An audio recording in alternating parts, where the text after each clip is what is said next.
Hola familia, Dios los bendiga mucho en este día que nos reunimos un día más delante de la presencia de Dios para disfrutar, como siempre decimos al inicio de nuestra reunión, de una reunión en familia. Así que reciban todos un cariñoso saludo, un abrazo a la distancia y sabiendo que el Señor nos tiene guardado un tesoro muy especial en el día de hoy, que lo va a regalar a cada uno de nosotros a través de un tema que realmente va a llegar a nuestro corazón. Hoy día vamos a estar viendo un tema muy interesante, que es un tema que lo solicitaron varias personas cuando hicimos una solicitud de temas o preguntas o dudas que habían sobre la palabra de Dios.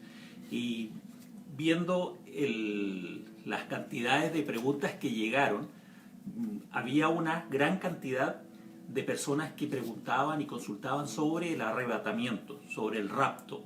Vamos a estar hablando hoy día sobre el arrebatamiento, el rapto de la Iglesia de Cristo. Es por eso que te invito a que dispongamos nuestro corazón, dispongamos nuestra vida y que este tiempo sea un tiempo de mucha bendición para todos nosotros, sabiendo que tenemos ya todo dispuesto para que hoy el Señor hable a nuestras vidas y a nuestro corazón. Te invito a que en este momento oremos, le pidamos al Espíritu Santo que nos guíe en este tema que el Señor nos ha preparado para cada uno de nosotros. Así que bueno, te invito a que oremos, le demos gracias al Señor en este momento. Padre, muchas gracias, Señor, porque creo de que tu presencia, Señor, es una realidad en este lugar. Creo, Señor, que tu presencia está sobre cada una de las personas que hoy día estamos conectados, disponiendo nuestro corazón, disponiendo nuestra vida. Gracias porque solamente tu presencia, Señor, nos puede revelar esa plenitud, Señor, que solamente proviene de tu corazón y que produce el gozo en nuestras vidas. Derrámate con poder, Señor. Te lo rogamos, que esta reunión tú hables a nuestra vida y tú hables a nuestro corazón. Muchas gracias, porque creemos de que este tiempo es un tiempo donde tú nos colocas en tu mesa para comer el alimento que tú nos tienes preparado en el nombre de Jesús. Muchas gracias, Señor.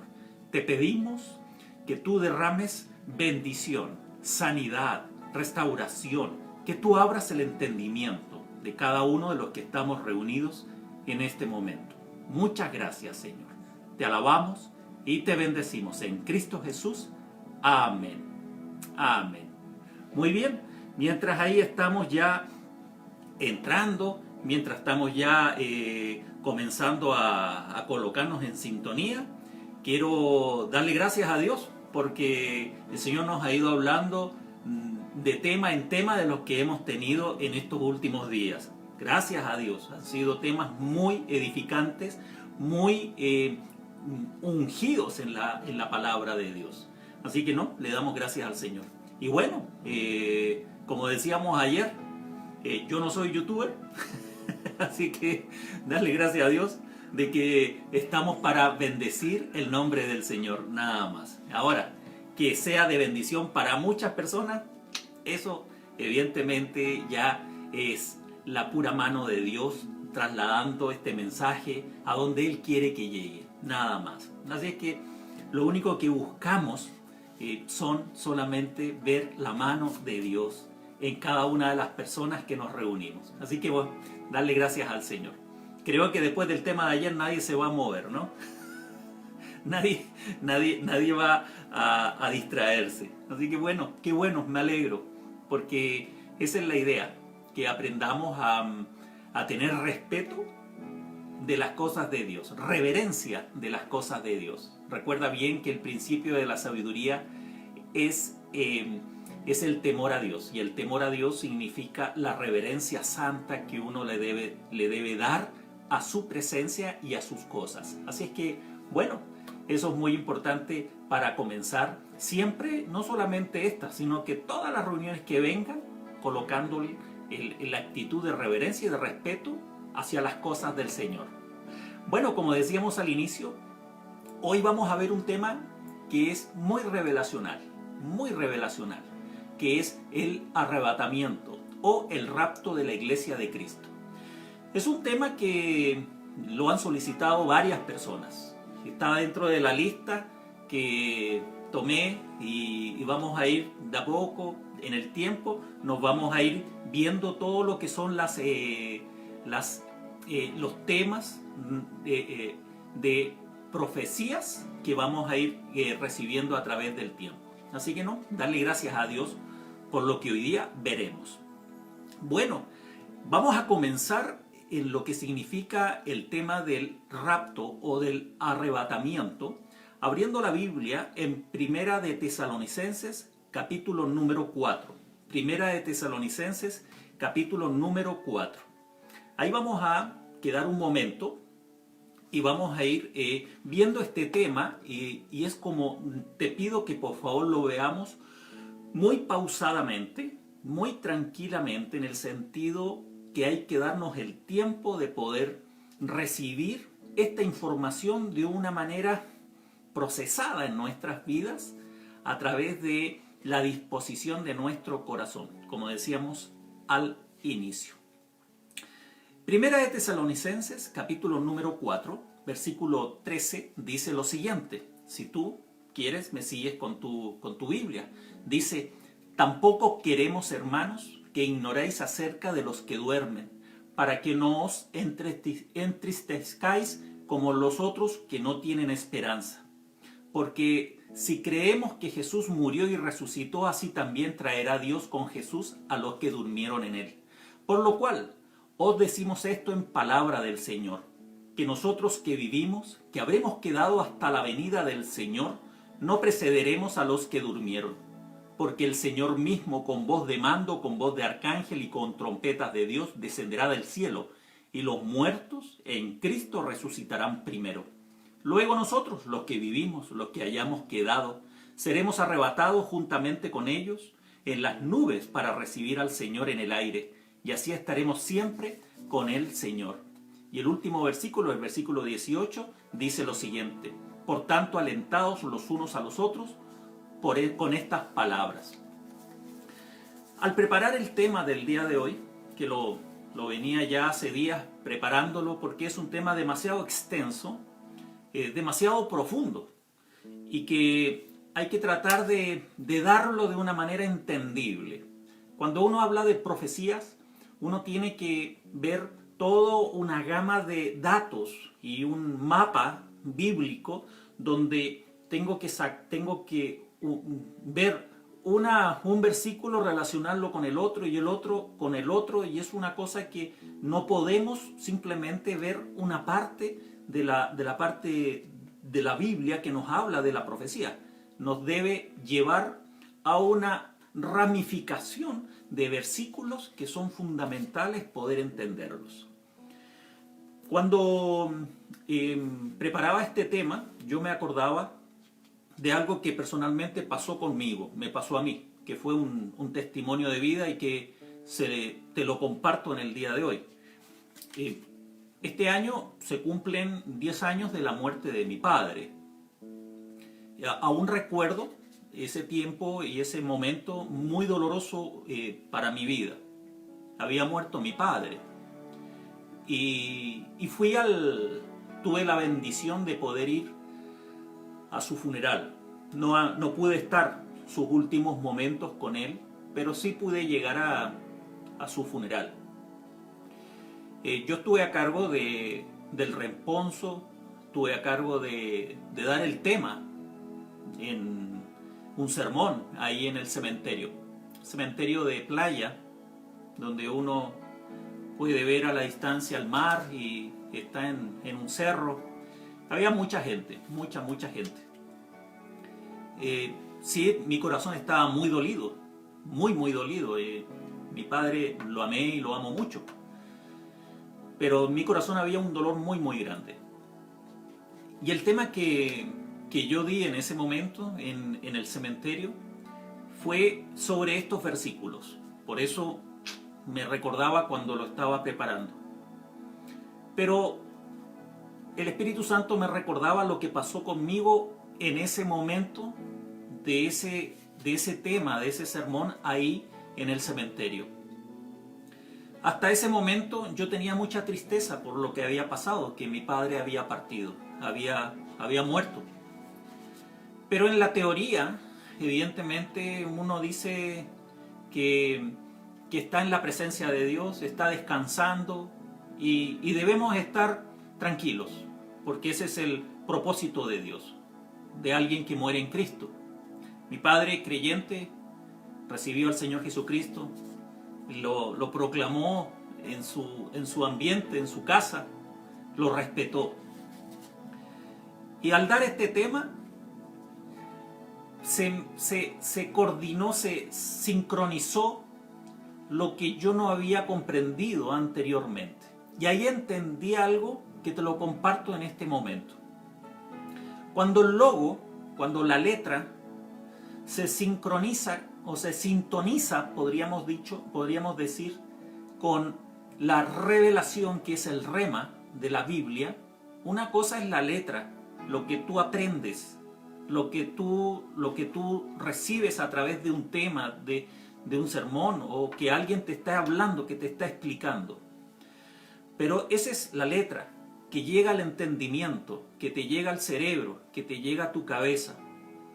Y puedes decir, lo entiendo, estoy entendiendo, porque pusiste atención, estuviste atento al tema y estuviste dispuesto a recibirlo.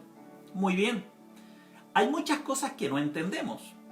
Por eso la palabra de Dios se cree por fe. Yo debo creer por fe lo que el Señor me dice, porque hay muchas cosas que yo no las entiendo, pero las entiendo por fe, porque sé que algún día las voy a entender. Hay muchas cosas que yo aún no entiendo, que creo y sé que las voy a entender más adelante.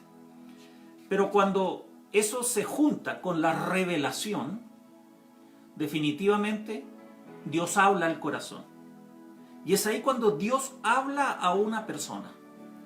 Cuando lo que tú guardaste en tu vida a través de los temas, a través de la lectura bíblica, y en el momento preciso de una revelación, el Señor te muestra lo que era necesario que tú aprendieras, pero te lo enseña en el momento preciso. Juan 13:7 dice, lo que no entiendes hoy lo entenderás más adelante. Pero no significa que lo seguirás colocando en tu mente, sino que eso ya baja a tu corazón. Y entendí que mi padre va a resucitar. Yo el tema lo estaba dando. Y cuando llegué al momento de decir que los muertos resucitarán, yo entendí que sí era una realidad. Pero lo tuve que vivir ahí, en ese lugar. Y a partir de ese momento entendí el tema, entendí que el Señor viene por aquellos que lo han recibido en su corazón. En ese momento hubo esperanza en mi vida, porque ahí lo dice claramente. Dicen, para que no te entristezcas como los otros que no tienen esperanza. Y claramente el rapto y el arrebatamiento de la iglesia de Cristo tiene que ver mucho con la muerte de los cristianos. Ahora te lo voy a explicar por qué. Porque es necesario entender bíblicamente las profecías. Porque si no las entendemos, cuando el Señor quiera hablarnos, nosotros no vamos a tener la información en nuestra cabeza. Porque si no la tenemos, no hemos aprendido y no hemos comprendido, el Señor no va a poder colocar su rema en nuestra vida en el momento preciso. Pasaron años que yo hablaba de este tema, pero después de años vine a entenderlo ahí en ese momento, que mi padre va a resucitar, y si yo muero antes que el Señor venga, yo también voy a resucitar, porque el Señor Jesús lo declaró, que Él viene por su iglesia, por aquellos que murieron en Cristo, como también los que estén en ese momento con Cristo en el corazón. Entonces, esto es algo grandioso, maravilloso. Adentrémonos a lo que significa el rapto o el arrebatamiento. Antes de hablar del arrebatamiento, también para entrar en tema, debemos ubicarnos en el periodo. Nosotros nos encontramos, como ya hemos aprendido, en la dispensación de la gracia o en el periodo de la gracia, la sexta, la penúltima. El reloj profético de Dios está parado, todavía no comienza la última parte, porque el tiempo de la gracia terminará con un gran acontecimiento, que es el acontecimiento de la venida del Señor. Ahora vamos a entender la diferencia entre el arrebatamiento y la venida de Cristo, la segunda venida o la llamada venida gloriosa. Ahora, en este tiempo de la gracia en el cual nosotros estamos, que ya llevamos más de 2000 años, comienza allá en el Hechos capítulo número 2 con el Pentecostés, donde las personas solamente se pueden salvar actualmente por fe. Ya la gente no es necesario que se salve por sacrificios, ni con derramamiento de sangre de un animal, o tal vez con ritos especiales. Ya eso quedó atrás, sino que exclusivamente colocando la fe en Jesucristo y aceptándolo como Señor y Salvador de su vida. Eso es claramente el tiempo de la gracia. Ahora, esta noche, ¿qué es lo que estamos aprendiendo? Estamos aprendiendo que existe un acontecimiento el cual toda la iglesia está esperando. Y eso debe ser algo que nos debe dar mucha alegría en el corazón. Segunda de Timoteo capítulo 4 versículo número 8 dice lo siguiente. Mira lo que dice. Dice, por lo demás, me está guardada la corona de justicia, la cual me dará el Señor, juez justo, en aquel día, y no solo a mí, sino también a todos los que aman su venida. Segunda de Timoteo 4:8. El Señor llama a que como cristianos amemos la venida de Cristo. Ahora, yo no puedo amar algo que yo no conozco. Por eso debemos introducirnos dentro de este tema, conocer este tema y aprenderlo. Tal vez tú has escuchado algo, pero nunca uno deja de aprender de este tema, sobre todo de las profecías, porque es demasiada la información revelacional que el Señor coloca en nuestras vidas. Ahora, ¿qué es el arrebatamiento? Yo organicé el tema en 7 preguntas, nada más. 7 preguntas claves que yo personalmente pensé que eran las que yo me hacía cuando yo comencé en Cristo mi caminar, hace muchos años. Entonces, la primera pregunta de lo que es el rapto, el arrebatamiento. La primera pregunta es, ¿qué es el arrebatamiento de la iglesia? ¿Qué es lo que es realmente? Fíjate bien que es el acontecimiento, como decíamos, más esperado por la iglesia, porque es el acontecimiento donde el Señor Jesucristo viene por 2 grupos de personas. Primeramente, los vivos y los muertos. Viene por vivos y por muertos. Arrebatados viene el arrebatamiento o rapto. A ver, me voy a explicar. La palabra rapto tú no la vas a encontrar en la Biblia como palabra, pero arrebatamiento viene del griego arpazo, que significa tomar por la fuerza. Y Jesús viene a tomar a su iglesia. Arrebatamiento nosotros la encontramos en la palabra de Dios en varias partes, en varios versículos. Siempre se usa la palabra arpazo, si nosotros lo vemos en la traducción griega, arpazo, que se refiere a trasladar de un lugar a otro lugar. Lo podemos ver en los siguientes versículos. Hechos 8:39 dice lo siguiente. Dice: cuando subieron del agua, el Espíritu del Señor arrebató a Felipe y el eunuco no le vio más y siguió gozoso su camino. Ahí puedes destacar la palabra arrebató, o sea, trasladó.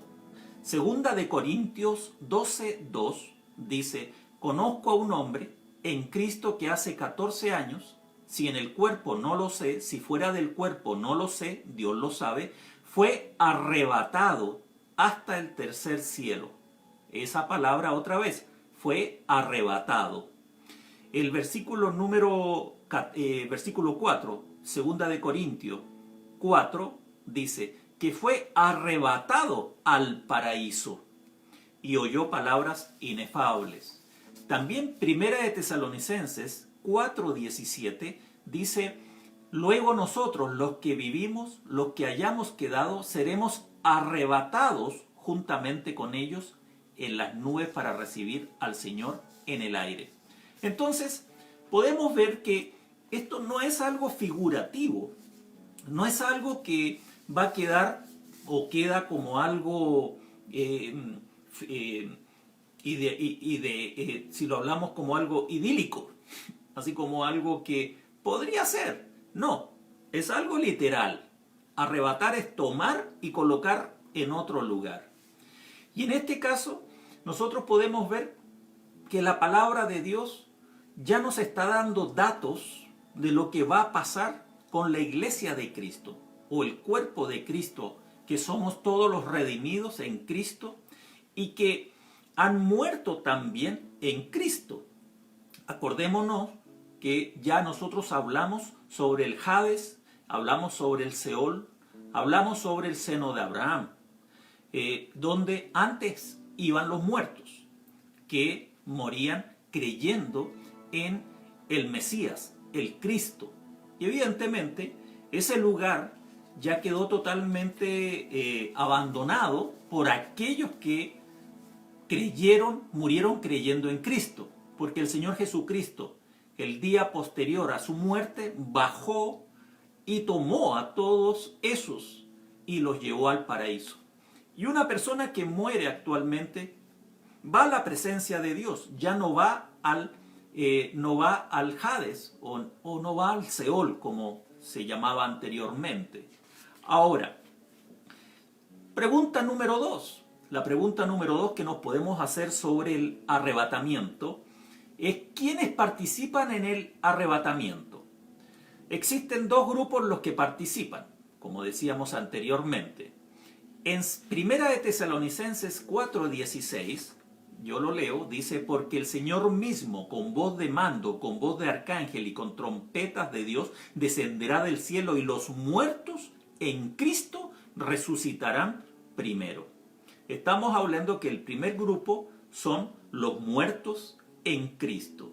El segundo grupo lo encontramos en el versículo 17. Dice: luego nosotros, los que vivimos, los que hayamos quedado, seremos arrebatados juntamente con ellos, o sea, con los muertos en Cristo, en las nubes para recibir al Señor en el aire, y así estaremos siempre con el Señor. Bueno, estamos hablando de que estos dos grupos son los grupos de los muertos y de los vivos. También podemos ver Primera de Corintios, porque la otra pregunta es: ¿qué cuerpo vamos a tener en ese momento? Buena pregunta.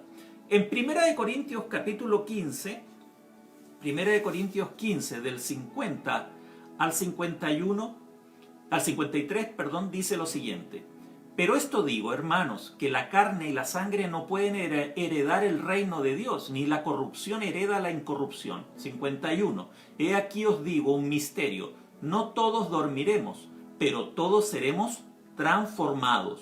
52.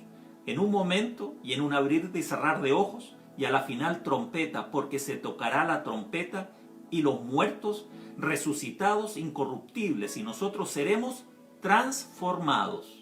En el 53, porque es necesario que que esto corruptible se vista de incorrupción y esto mortal se vista de inmortalidad.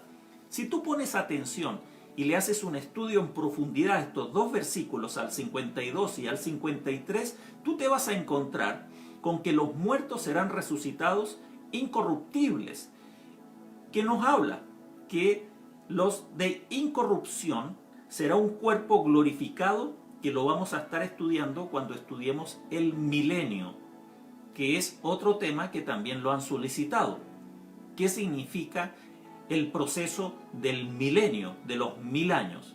Ahí vamos a tener este cuerpo glorificado que nos hablan estos pasajes que a simple vista no lo vamos a entender así como así.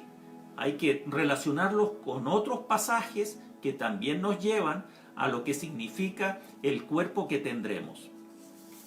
Bueno, ahí hay otra pregunta también, dentro de la pregunta número 2, es que también los niños, ya, pues también serán arrebatados, porque los niños son de Cristo, en una edad de inocencia, evidentemente. Usted me podrá decir, bueno, ¿y cuál es la edad de inocencia? Solo Dios lo sabe, y cuando ese corazón ya comienza a entender el bien y el mal. Evidentemente que el rapto también será para los niños en un estado de inocencia. Ahora, número 3, pregunta número 3. ¿Y cuánto tiempo se efectuará el arrebatamiento? O sea, ¿cuánto tiempo demorará? Primera de Corintios 15:52 nos dice lo siguiente: en un momento, en un abrir y cerrar de ojo, y a la final trompeta, porque se tocará la trompeta. O sea, estamos hablando que será en un abrir y cerrar de ojos. Será en algo de centésimas de segundo. Algo que será un chispazo, nada más. Y simplemente no tomará mayor tiempo. Será algo que nadie se dará cuenta de lo que va a pasar. Ese sería en cuánto tiempo se efectuará este traslado, este arrebatamiento. Vámonos al número 4. El arrebatamiento y la segunda venida de Cristo, ¿es lo mismo? Evidentemente no es lo mismo. No son dos acontecimientos por separado. El arrebatamiento es antes de la tribulación, o el rapto, mejor dicho, es antes de la tribulación. Y la segunda venida de Cristo es al final de la tribulación. Estamos hablando que la tribulación son 7 años, que está dividido en 3 años y medios cada parte de los 7 años. Estos 7 años son los 7 años de la tribulación que Dios va a enjuiciar a la humanidad. En ese momento se llevará a cabo también el mayor y más extraordinario avivamiento. Estoy viendo si mañana o la próxima reunión estudiamos sobre los 144.000, que es un tema demasiado importante el poder conocerlo para entender que el mayor avivamiento de la historia en la era cristiana se va a llevar a cabo en el tiempo de la tribulación, causada por 144.000 personas escogidas. ¿Quiénes son? Eso lo vamos a estar estudiando en el próximo tema. Ahora, claramente el Señor nos llama a poder entender que son dos acontecimientos distintos.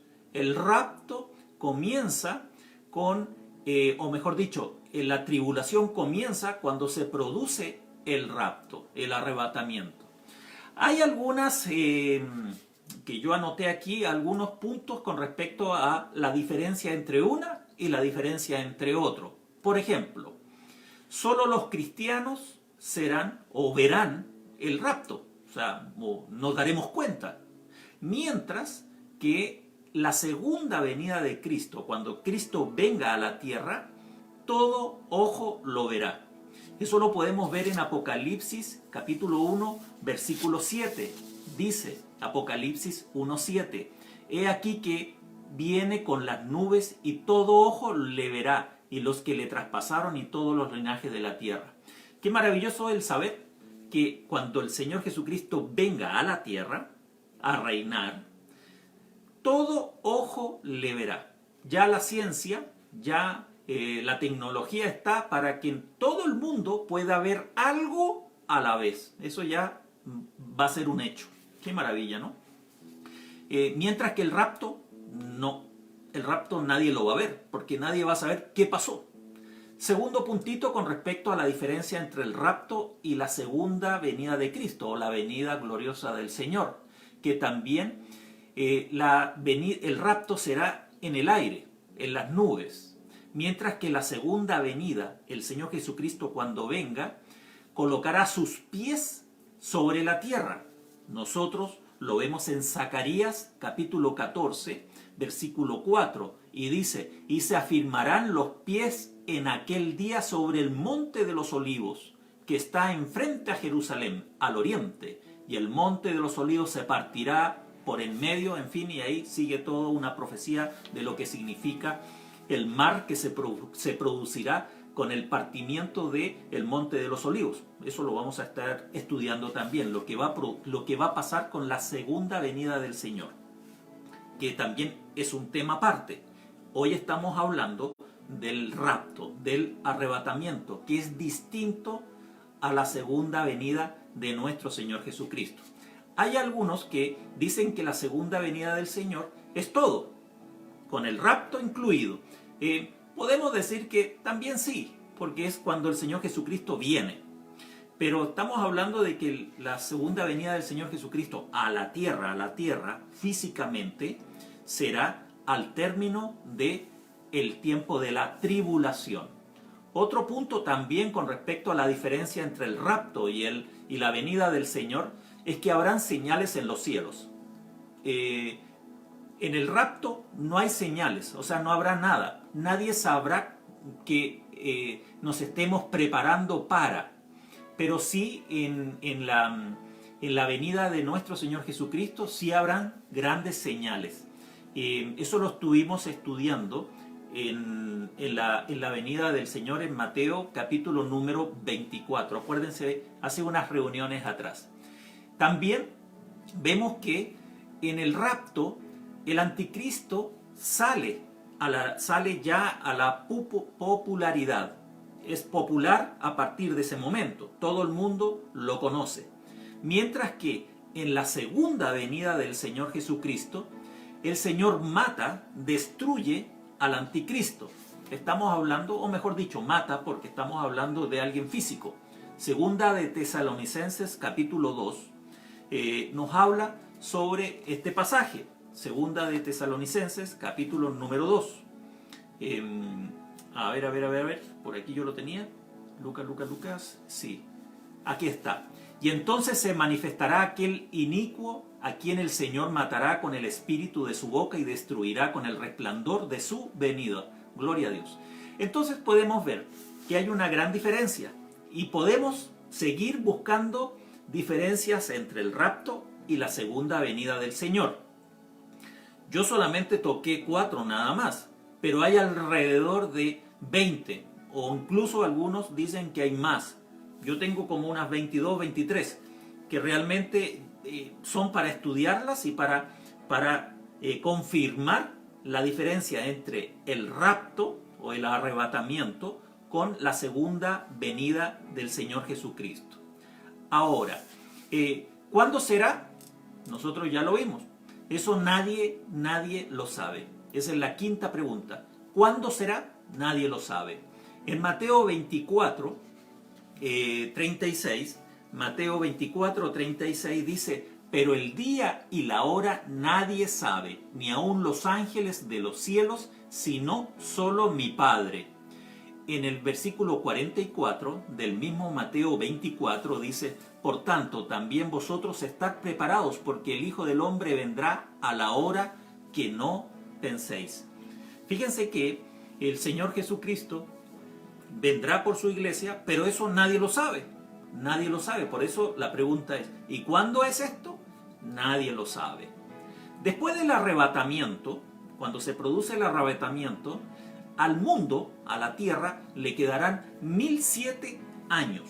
1007 años de vida o de funcionamiento, como podríamos llamarlo, porque son 7 años de la tribulación más 1000 años del milenio.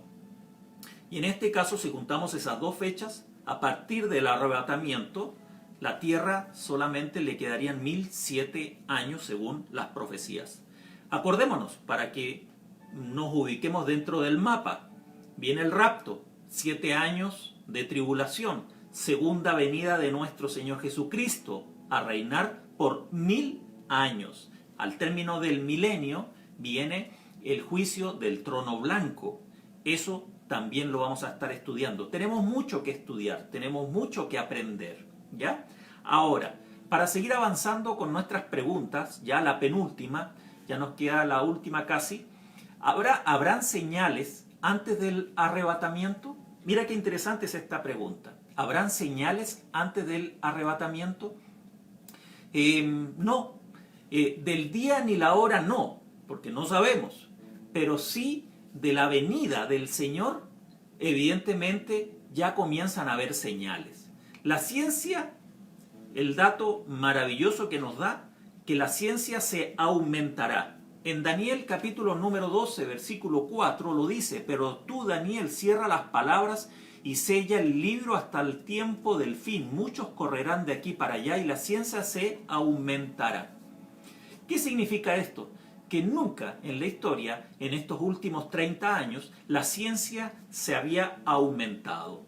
Ahora, el otro punto también con respecto a qué señales habrán, me lo dice en 1 de Juan 2, versículo 18. ¿Sabes cuál?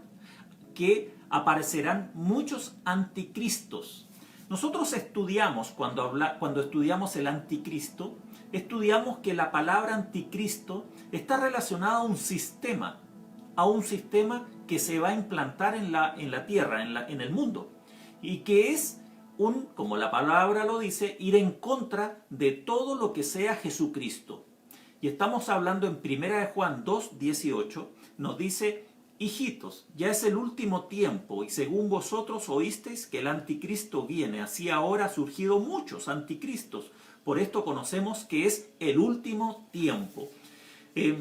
¿Cuándo es esto? Evidentemente estamos viendo todo un sistema de ateo, como nosotros ya lo estudiamos cuando estudiamos, y ya lo dije, estudiamos el anticristo, vimos que esto será un sistema establecido, que se vendrá de a poco levantando. En los últimos 10 años hasta la fecha, como nunca antes, se ha estado viendo un resurgimiento del humanismo, en este caso, de todo lo que son tendencias políticas que son ateas, colocando una falsedad con respecto a algo religioso, pero sí es algo que han sacado totalmente a Jesús de todo lo que es la tendencia espiritual.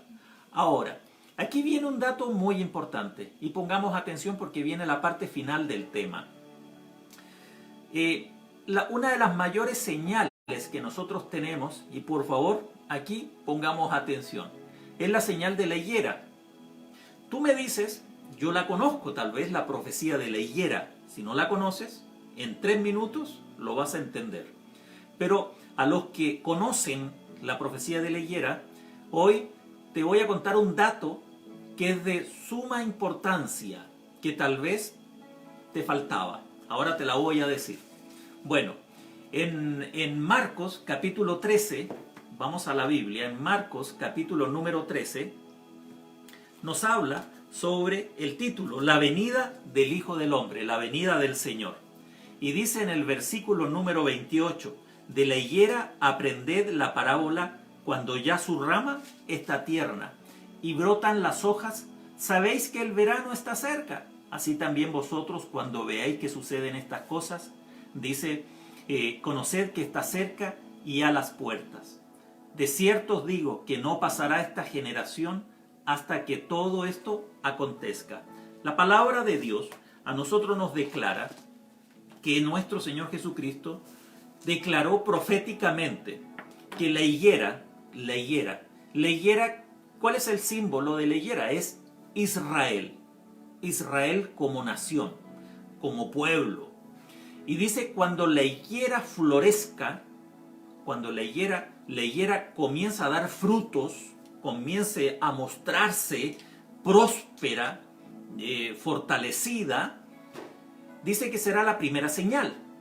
Estamos hablando que Israel, desde el momento que comienza la decadencia de la esclavitud, estamos hablando de Salomón, la cantidad de reyes, y después viene una esclavitud permanente, Israel nunca pudo levantarse como una nación establecida. ¿Cuándo Israel fue nación establecida? O podemos decir, ¿cuándo la higuera floreció? Estamos hablando en 1948, cuando se establece como nación establecida, democráticamente, en fin. En ese momento, el Señor nos da un dato. Pon atención cuando la higuera florezca. Floreció en 1948. Y el Señor Jesús dice, no pasará una generación si antes que todo esto acontezca, ¿qué cosa? Lo que les estoy diciendo de la venida de Cristo. O sea, Él mismo está diciendo, no pasará una generación. Muchos dicen que una generación es de 70 años. Pone atención aquí. Vámonos a lo que dice la Biblia con respecto a las generaciones. En el Salmo 90, es un salmo que escribió Moisés. Para que sepas que no todos los salmos los escribió David. El Salmo 90 lo escribe Moisés. Ahora, en el versículo 10 dice lo siguiente: los días de nuestra edad son 70 años, y 100 los más robustos son 80 años. Ese dato es muy importante, porque una generación bíblica, según lo que dice acá, estamos hablando que son 70 años. Pero da otro dato y dice, para los más robustos hay 10 años más. En este caso, la generación dura 80 años. 80 años. Y si nosotros sumamos desde 1948, desde que la higuera floreció, 70 años son el año 2018. ¿Ya? O sea, hace 2 años atrás. Pero si son 80 años, estamos hablando que es en el 2028. No hay duda que todo lo que está pasando en la actualidad, todo se está produciendo para un cambio real, un cambio total. Te tengo que decir que después de esta pandemia y después de todos estos acontecimientos que estamos teniendo, nadie va a ser igual. Los cristianos están siendo a prueba, están colocados a prueba. La iglesia cristiana está siendo colocada a prueba. Todos estamos siendo probados en nuestra fe en este tiempo. Y nadie puede decir que esto es una casualidad o que es algo que es del destino y que pasó porque había que pasar. Pero tengo que decir que no es así. No es así.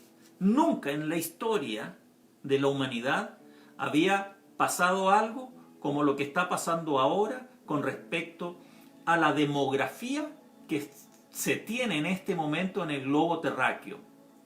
Antes habían pasado pandemias, habían pasado situaciones, habían pasado crisis, pero nunca con la cantidad de gente que tiene en este momento el mundo. Más de 7.000 millones de personas. Por ende, una crisis que podía haber pasado ahora, y si la vemos en 100 años atrás, no pasó lo mismo. El efecto, lo que produjo.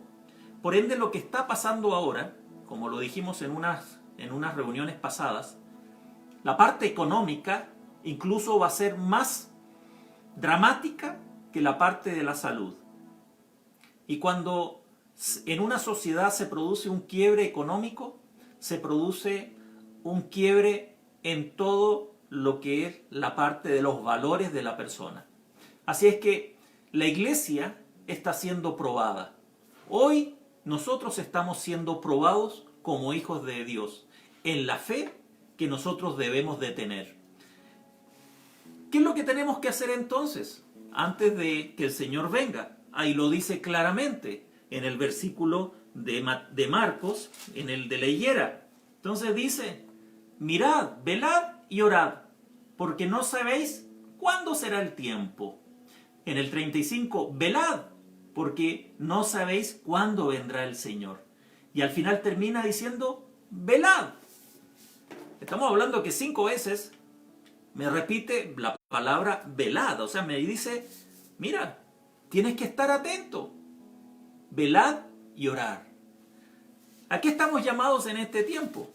A orar y a estar con gozo. Porque Cristo viene. Maranata. El Señor viene. Y creo que el conocer todo esto es lo que nos lleva a entenderlo. Llegará el momento, como me pasó a mí hace muchos años atrás en un funeral, que pude entenderlo y revelarlo en mi corazón. Y creo que todo lo que está sucediendo ahora con las pandemias, esto es más fácil bajarlo al corazón. Porque las profecías sí son una realidad. La palabra de Dios será que cielo y tierra pasará, pero no pasará. Él es el principio, el de ahora y el de siempre. El Señor Jesucristo es el mismo hoy y siempre. Es por eso que la palabra de Dios se va a cumplir y se va a realizar como Él lo dice. ¿En qué posición estás tú en este momento?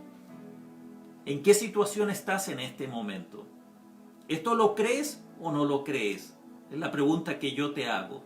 ¿Lo crees realmente de lo que es un tema del rapto, del arrebatamiento, de la tribulación, de la venida de Cristo, del milenio, del trono blanco, del juicio final? ¿Eso realmente tú lo crees? ¿Realmente eso tú lo aceptas como algo verdadero en tu vida? Y te tengo que decir que de ahí depende nuestra fe. Termino diciéndoles que es un mensaje de esperanza.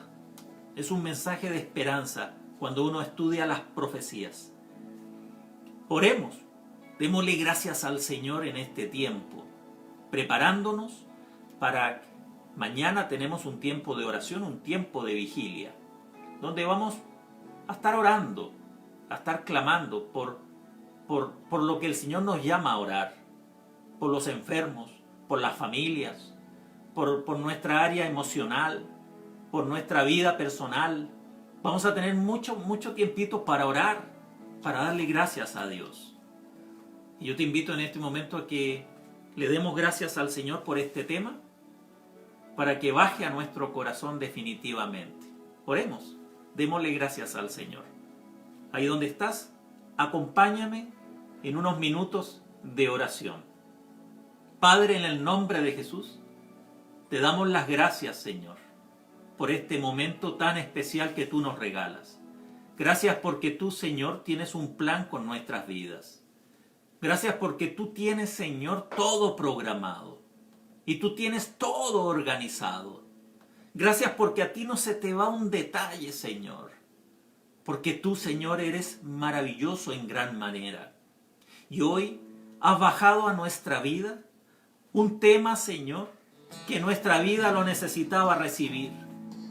Un tema, Señor, donde hoy te venimos a decir, yo creo en ti, Señor. Yo creo en tu palabra. Creo en lo que tú, Señor, has hablado a mi vida en este día. Creo, Señor, que tú tienes un plan con cada uno de nosotros. Yo te ruego, Padre, que tú derrames tu presencia sobre todos los que estamos, Señor, reunidos en esta noche, Señor. Hoy levantamos nuestro corazón, Señor, delante de ti, diciéndote que eres maravilloso, Jesús. Eres milagroso en gran manera, Señor. Llena este lugar, Señor, de tu presencia y haz descender tu poder a los que estamos reunidos, Señor. Creo en ti, Señor. Eres maravilloso, Señor. Eres precioso en gran manera, Señor. De lo que harás en mí, Señor. Creo en ti, Señor. Y creo en tu poder, Señor. Y lo que harás, Señor. Y podemos decirle todos juntos en este momento al Señor que eres grande y precioso, Señor. Recibe toda la gloria, Señor. Toda la honra, Señor. Precioso Hijo de Dios, Señor. Porque tú vendrás, Señor. Toda la gloria es para ti, Señor. Toda la honra, maravilloso Rey. Eres grandioso y maravilloso, Señor.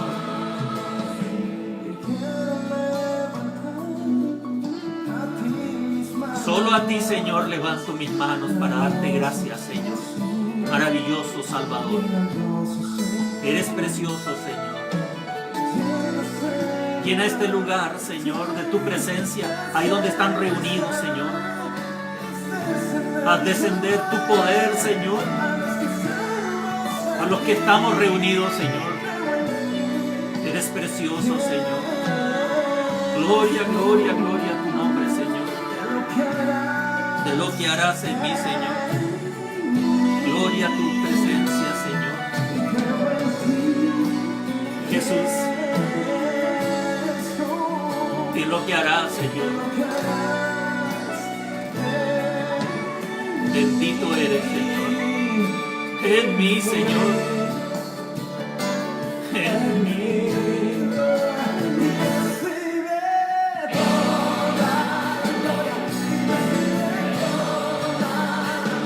Precioso eres, Señor.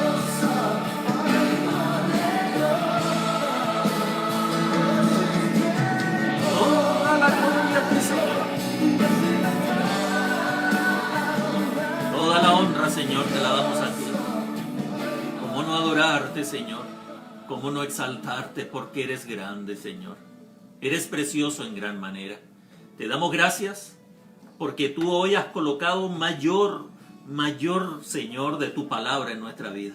Has colocado mayor nutriente en nuestro corazón.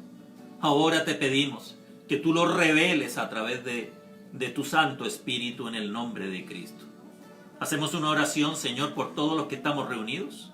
Que tú bendigas, Señor, a aquellos que están quebrantados de salud. Aquellos hogares, Señor, que están desamparados de tu fe, de tu presencia. En el nombre de Jesús, Señor, oramos por todos los que estamos reunidos, como también las familias, amistades, conocidos y todos los que, Señor, podamos en este momento colocar en nuestro corazón. Bendito eres.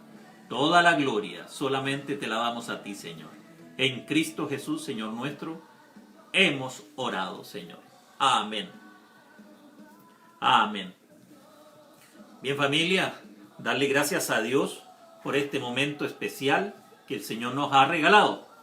Yo quiero saludar en este momento a Michael Aguledo desde Colombia, Manzanita Sánchez, Dianita Feliz. Hago los saludos en este momento a aquellos que están escribiendo, dándole gracias al Señor por sus vidas. Les recuerdo de que mañana tenemos nuestra vigilia, ¿ya? Mañana tenemos nuestra vigilia. Ramona Nana, gracias Señor. Carmen Gloria, así sea. Elizabeth Sáenz, Eli, la gloria a nuestro Dios. Saludos a Perú, saludos a todos los peruanos que nos ven. Dios me los bendiga grandemente. Julia, amén. Nelly María, ya, perfecto. Luz Marina Méndez, amén. Ismaela Clemente, Soledad Ponce, Sole, saludos a todos los que nos ven en Chile. Dios me los bendiga a cada uno de ellos.